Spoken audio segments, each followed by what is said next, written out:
Ya masa lalu mah ya biarin masa lalu aja gitu kan. Narkoba ya narkoba aja gitu kan. Tapi kalau untuk ini mah untuk kedepannya ya semoga lebih baik dan bisa meninggalkan narkoba aja sih.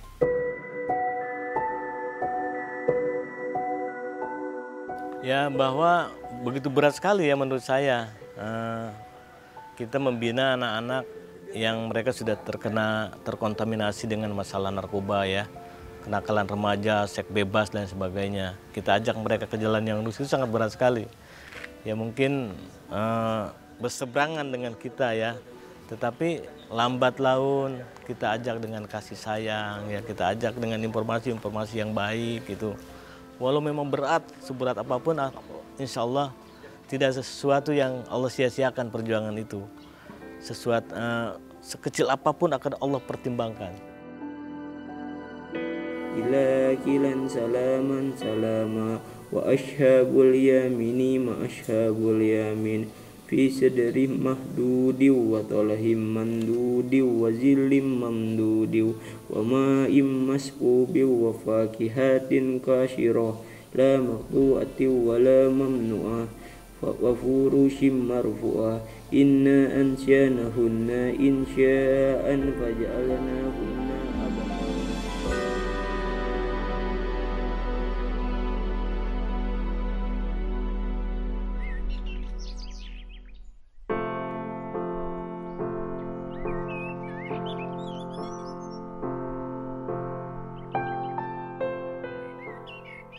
Pondok Pesantren Rehabilitasi Sosial dan Korban Penyalahgunaan Nafsa dan Penyandang Disabilitas Mental. Begitulah yang tertulis di pintu masuk Pondok Pesantren Hikmah Syahadah, Desa Pasir Nangka, Kecamatan Tiga Raksa, Kabupaten Tangerang, Provinsi Banten. Bangunan yang berdiri di atas lahan seluas 7.300 meter ini nampak sunyi.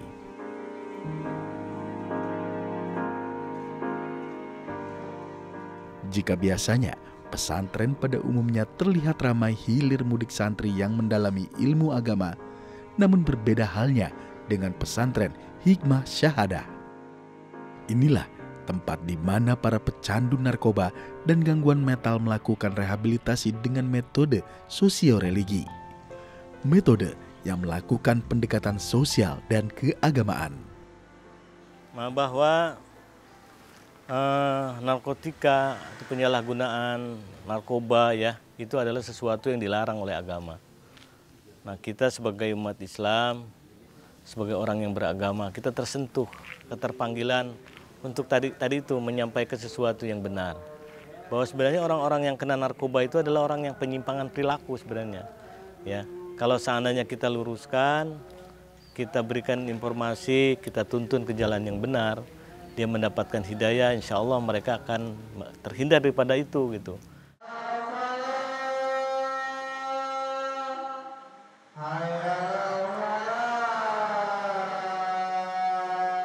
Karena bahwa mengkonsumsi narkoba itu adalah satu penyimpangan perilaku ya.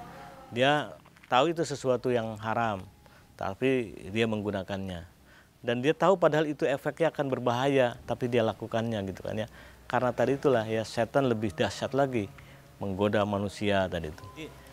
Dengan rasa keterpanggilan sebagai seorang muslim itulah saya berusaha mungkin untuk mengajak ke jalan yang benar tadi itu. Insya Allah kalau seandainya mereka terus dibimbing ke jalan yang lurus, dia insya Allah akan mendapatkan hidayah dan pertolongan dari Allah Subhanahu Wa Taala.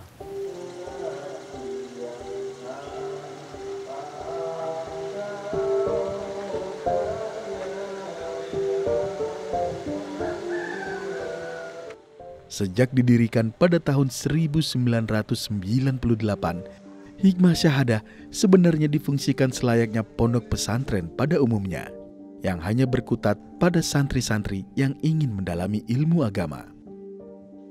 Namun pada tahun 2000-an, pondok pesantren Hikmah Syahadah mulai membuka pintu bagi santri yang bertujuan ingin lepas dari ketergantungan narkoba dengan usia yang relatif berbeda-beda. Selain para pecandu narkoba, tangan pendiri pondok pesantren Hikmah Syahadah, Kiai Haji Romdin, juga terbuka lebar menerima orang-orang yang memiliki masalah mental dan kejiwaan.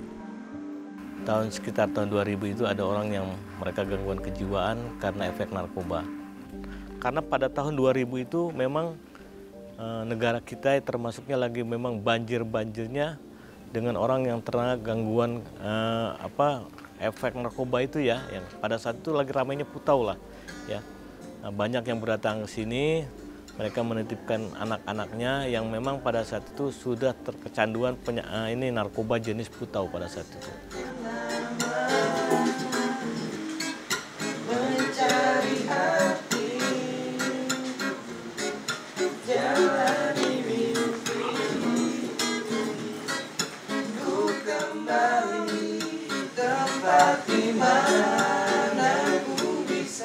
Bahwa narkoba itu adalah identik ya, pengguna narkoba identik sekali dengan gangguan mental. Ada juga yang datang ke sini setelah gangguan mental di rumah.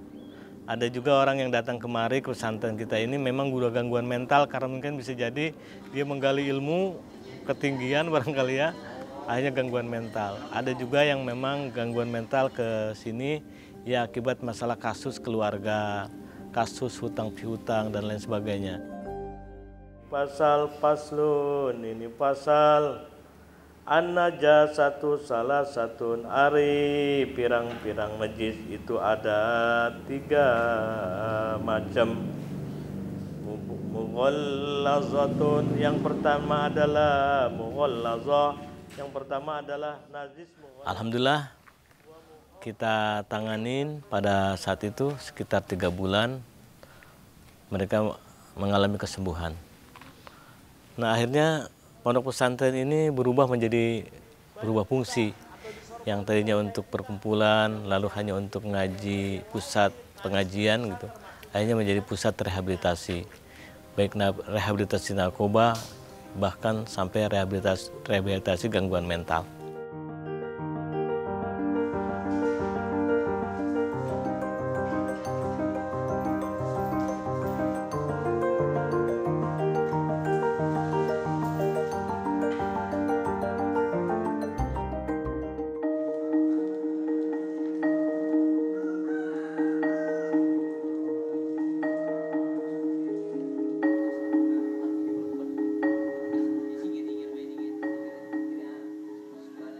Muhammad Zaki Lutfi adalah satu dari 50 santri yang saat ini tengah menjalani rehabilitasi di Pondok Pesantren Hikmah Syahadah. Sebelum akun sosial medianya hilang, dulunya ia berprofesi sebagai selebgram atau figur dalam media sosial yang memiliki jumlah pengikut yang banyak.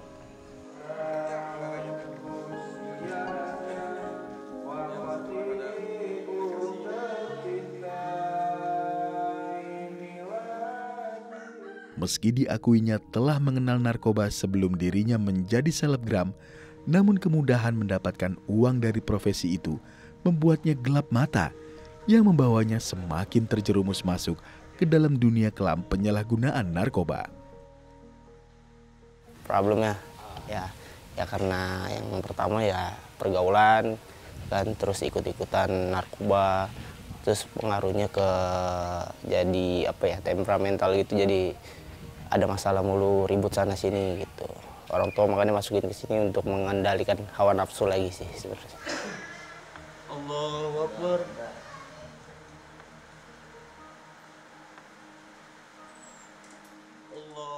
Mungkin emang karena di rumah pun kerjaan saya kan jadi selebgram juga ya. Jadi ya dari medsos kemana gitu ntar ketemu yang nggak bener, dan sering ke kerja jadi MC juga di klub malam, jadi gitu.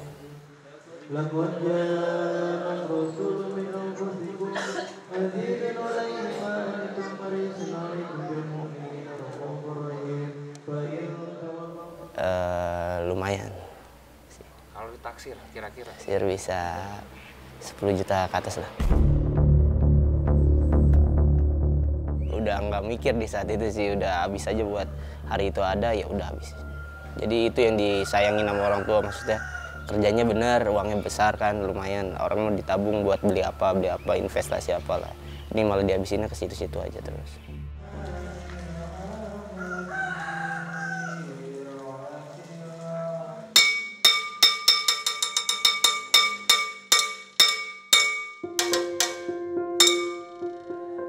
Sebagai tempat rehabilitasi yang berbasiskan religi, Pondok Pesantren Hikmah Syahadah tak membeda-bedakan metode yang diberikan kepada para santrinya.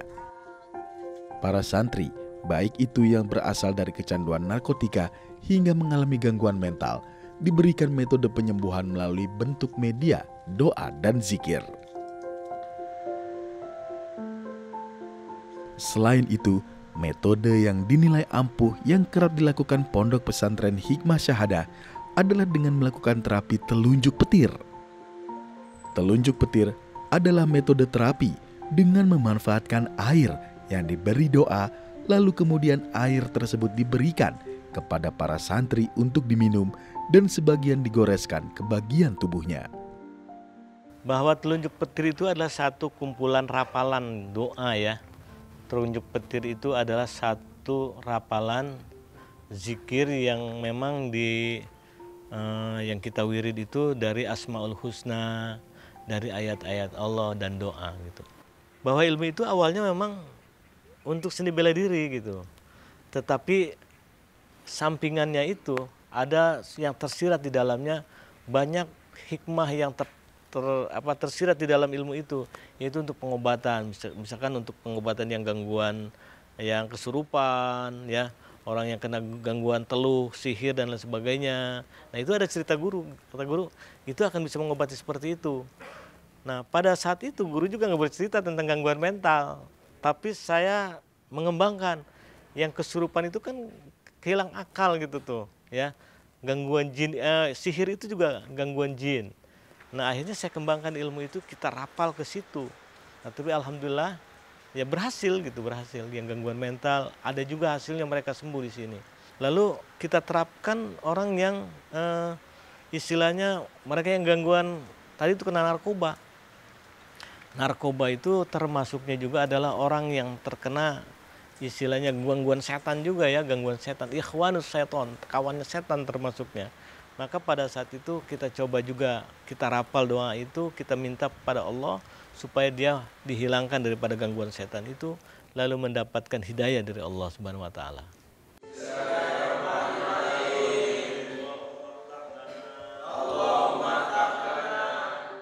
Di Pondok Pesantren Hikmah Syahadah, para santri diwajibkan untuk mengikuti berbagai kegiatan setiap harinya. Selain belajar agama dan bimbingan konseling, para santri juga dilarang untuk menggunakan gawai di lingkungan pondok pesantren. Hal ini dilakukan agar mereka terhindar dari dampak buruk dunia luar sehingga bisa fokus pada proses rehabilitasi yang dijalani. Ya, di sini pagi itu kita dibangunin tuh sebelum subuh kita itu sholat subuh, terus baca ayat tirzi. Terus habis itu kita tidur jam 6 atau jam setengah 7 pagi, kita dibangunin lagi untuk kegiatan mengaji di aula situ. Terus jam 10-nya di masjid, ngaji fikih Islam, dan sampai zuhur gitu, sampai seterusnya lah. A'udzubillahi minasyaitonirrajim. Bismillahirrahmanirrahim. Tabarakalladzi Tujuan fokus utama ya keluarga sih. Keluarga, lebih ke keluarga. Kasihan orang tua gitu. Awal ada pasti. Cuman kesini-sini ya lumayan juga, maksudnya buat apa kan, di luar udah terlalu parah juga kan. Maksudnya ada yang dibenerin lah dikit, di sini ada yang bisa biar bisa gitu. Jadi ya udah ngikutin aja alur yang di sini, yang disuruh misalnya di sini disuruh hafalan apa yang tadinya belum bisa bawa mimpin doa jadi bisa mimpin doa. Kan untuk pribadi sendiri mikirnya, bukan untuk orang tua atau yang lain, buat pribadi sendiri lagi sih gitu.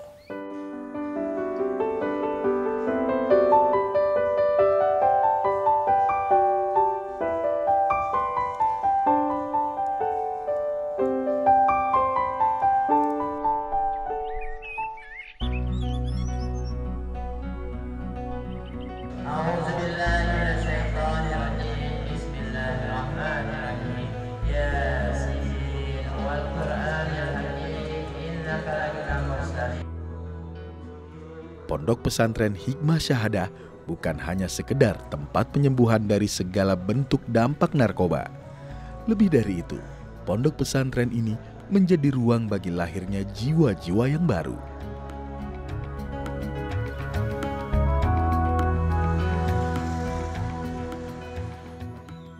Seperti yang dialami oleh mantan santri yang satu ini, Ega Mugiana. Pria asal Tenjo, Kabupaten Bogor ini mengaku hidupnya jauh lebih baik setelah menjadi santri di Pondok Pesantren Hikmah Syahadah.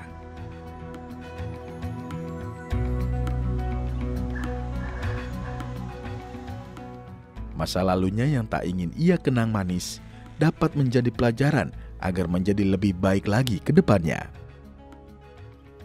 Apalagi setelah keluar dari Pondok Pesantren Hikmah Syahadah, Ega mengaku bahwa usahanya yang ia bangun mulai berkembang. Untuk kemauan saya kemauan sendiri, Pak. Karena saya merasa ya hidup ini perlu perubahan positif tentunya ke depannya. Gitu. Dan banyak yang dialami lah tentunya kejadian-kejadian yang lalu. Tentunya kita pengen berubah gitu untuk menjadi diri yang lebih baik. Dan tentunya harus banyak dukungan dari keluarga, orang tua, sahabat juga. Itu harus ada dukungan juga. Karena nggak mungkin kita bisa berdiri setegar sekarang ini tanpa dukungan keluarga dan orang tua dan teman-teman kita sendiri. Alhamdulillah. Jadi rezeki itu nggak selalu tentang materi, Pak, menurut saya. Karena belum tentu materi banyak kita mendapatkan ketenangan. Karena semakin banyak materi justru makin banyak cobaan-cobaan yang kita harus lewati. Gitu. Justru yang saya cari itu ke rumah Abah bukan untuk memperkaya diri, bukan untuk itu tujuannya, tapi untuk mencari ketenangan dan jati diri saya sendiri gitu.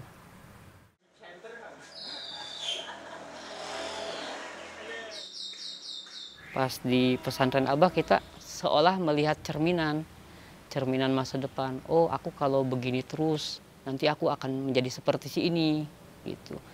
Jadi kita mulai bisa berpikir ke depan gitu. Oh, lebih baik jangan beginilah hidup ini gitu. Harus bisa lebih baik. Mang Aden. Ieu nota pengirimanna ya, Mang Ade. Pengiriman ka Arna Cikadu hareupeun Umi Nong ya. Setelah Abah kasih pemahaman, pendewasaan ke kita, akhirnya tahu gitu, Pak. Ternyata kita harus bisa menghargai hal sekecil apapun gitu. Karena nantinya itu akan dipertanggungjawabkan nantinya. Akan dihisab kalau kata Abah. Apa yang kita miliki sekarang gitu. Jadi Abah mengajarkan kita untuk lebih bijak dalam menggunakan keuangan. Apalagi kita kan seorang pengusaha ya. Jadi Abah itu mengatur semuanya gitu. Membikin pola urang dari awal sampai berdirinya saya sekarang di sini gitu. Untuk menjadi saksi bahwa saya santri Abah yang udah berhasil gitu menjalani pengobatan mental dan psikologi di sana.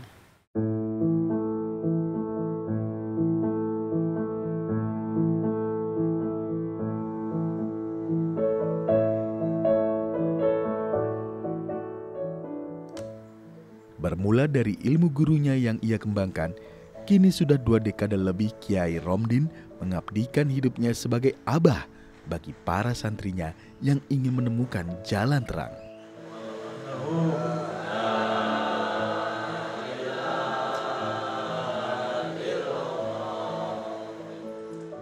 Tak terhitung berapa banyak para santri yang telah berhasil sembuh dan memulai hidupnya kembali dengan meninggalkan hal-hal buruk di masa lalunya. Meski tak sedikit juga yang kembali terjerumus ke dalam dunia kelam narkoba. Namun, sepanjang nafas masih berhembus, ia akan selalu terus berusaha membantu para santrinya agar dapat merangkai kembali kehidupan yang lebih baik. Berbeda-beda ya, tidak mesti harus ada ketentuannya, tidak. Durasinya berbeda-beda ya, karena tadi itulah penyembuhan, hidayah adalah milik Allah. Nah, ada juga yang memang saya ngalamin, ada orang yang rehabilitasi di kita begitu singkat sekali. Nah, tapi mungkin hidayah dari Allah, mungkin amal soleh dia, mungkin doa-doa dari keluarganya ya. Semua mendukungnya. Mereka nggak begitu lama di sini. Setelah pulang, kita sudah mendengar beberapa tahun dia nggak pernah relate lagi, bahkan menjadi seorang pengusaha.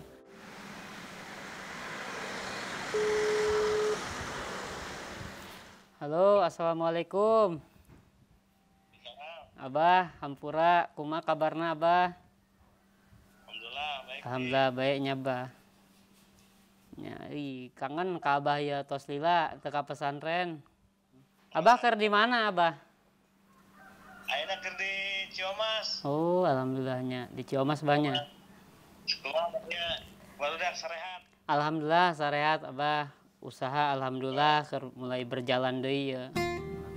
Laju alhamdulillah ya Abah. Abah tos jadi pesanan Abah. Saya merasa senang, bahagia sekali di saat memang mereka bisa menerima pelajaran dengan baik. Saya senang, bahagia melihat mereka kelihatan menjadi anak-anak yang soleh.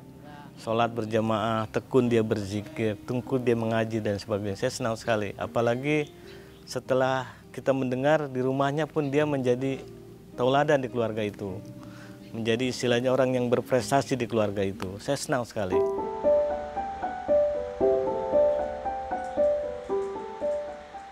Tapi saya kembali kepada Allah ya.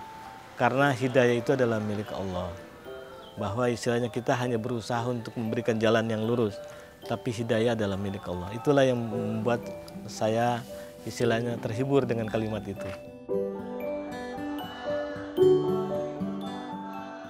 Berharap saya menjadi anak-anak santri yang saya didik ini, anak-anak yang saya bina ini menjadi anak-anak yang soleh, ilmunya manfaat. Apa yang dipelajari di sini bisa dikembangkan nanti di rumah. Bisa dia menjadi seorang yang bisanya tokoh masyarakat, bisa mengembangkan ilmu ini, menjadi istilahnya ketauladanan di masyarakat, menjadi pelindung bagi keluarga, menjadi ketauladanan juga bagi keluarga mereka. Itu dah harapan yang saya sangat harapkan sekali.